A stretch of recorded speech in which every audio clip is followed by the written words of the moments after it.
dengan Kang Ujang, pengamat politik. Kang, Ya. kalau kita lihat sambil kita melihat dan menunggu bagaimana nanti foto bersama dari Kabinet Merah Putih, menterinya ya, belum sama wamennya yang nanti dilantik pukul 3 sore nanti. Kang, lihat komposisi di Kabinet Merah Putih seperti apa? Sudah pas nggak? Atau dengan dipecah-pecahnya kementerian tadi itu gimana, Kang Ujang? Ya, kalau saya membacanya ada dua ya. Pertama ada power sharing, bagian daripada kepentingan koalisi, terus diakomodir, dan itu bukan sesuatu yang haram, biasa saja dalam konteks akomodasi politik itu. Yang kedua, pemecahan itu ya tentu saya melihatnya bagian daripada agar kerja efektif. Misalkan di Kementerian Pendidikan jadi 3. Ya memang problematika pendidikan itu luar biasa banyak. Tadi kita bahas dengan Mbak Adisti ya, luar biasa besar. Maka harus dikerjakan dengan fokus. Maka pemecahan menteri itu menjadi solusi gitu, agar memang kerja-kerja di Kementerian Pendidikan itu betul-betul bisa teratasi. Masalah-masalah yang banyak itu bisa sedikit diurai sehingga bisa ya diatasi bersama, kerja-kerja bersama itu. Yang kedua, di Kementerian Hukum dan HAM itu dipecah juga menjadi sesuatu yang bagus juga, agar memang kerjanya lebih bagus lagi, lebih fokus lagi, dan detail lagi. Sehingga persoalan-persoalan hukum ini yang menjadi persoalan di Indonesia itu bisa juga teratasi. Oleh karena itu kita lihat nanti ukurannya adalah kan kinerja. Oleh karena itu kalau kita bicara kinerja, maka ya kita tunggu setelah dilantik 100 hari kita tunggu, kita nilai bersama. Apakah memang pemecahan ini efektif atau tidak, bagus atau tidak, akan kelihatan kok. Rakyat akan menilai itu dengan objektif. Oleh karena itu kita tantang mereka bekerja dengan baik ya ketika sudah dilantik, diberi amanah oleh Pak Presiden untuk tadi kepentingannya kepentingan masyarakat bangsa dan negara.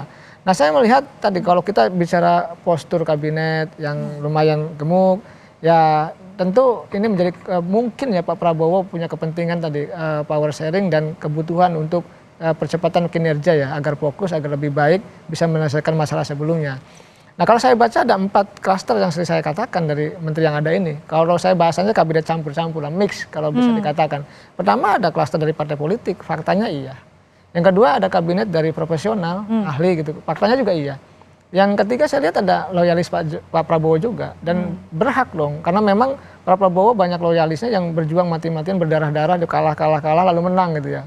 Wajar juga kalau punya posisi yang bagus, yang penting mereka punya kemampuan gitu.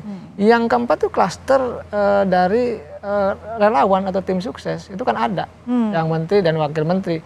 Itu menjadi sesuatu yang biasa saja dalam setiap perubahan pemerintahan, setiap kabinet baru pasti ada, karena tadi soal penjatahan, soal ada profesional, ya mik-mik lah, gabungan-gabungan. Yang penting nanti pembuktian kinerjanya itu. Mereka dilihat dari karya kinerja yang dilakukan, bukan berdasarkan kepada hal-hal yang lain. Jadi ukurannya adalah ya produk, hasil, kinerja nyata, tadi berdasarkan pada visi misi program yang bisa di breakdown, yang bisa katakanlah dilaksanakan oleh menteri itu. Nah tentu saya sih akan melihatnya akan variatif ya dalam menilainya, artinya tidak semua menteri juga akan bagus, pasti ada yang bagus, ada yang tidak, ada yang setengah bagus. Oleh karena itu saya melihat, saya sering survei dulu ya di yang lalu-lalu gitu ya. Ada kita untuk bisa mengukur, melihat tingkat kepuasan terhadap menteri itu, kinerjanya seperti apa, itu bisa dinilai kok. Asalkan memang kita menilainya secara objektif, jangan subjektif. Kita terbiasa karena ini lawan, kawan, bermusuhan, kadang-kadang memandang orang itu negatif. Mestinya kita itu memandang sesuatu tuh positif, agar apa? Agar betul-betul kita bisa membangun bangsa dengan cara baru. Oke lah kalau kita tidak suka ya kita kritik dengan objektif. Itu tugas kita adalah anak bangsa mengkritisi siapapun, termasuk para menteri yang ketika dianggap gagal, dianggap tidak bekerja dengan baik. Tugas kita sebagai rakyat Indonesia mengkritisi menteri-menteri itu.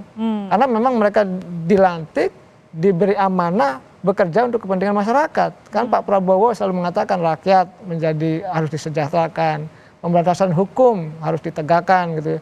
HAM juga harus ditegakkan, pendidikan harus dimajukan, banyak loh asta cita yang dibangun oleh Pak Prabowo itu adalah bagian daripada tugas menteri untuk bisa merealisasikannya di lapangan.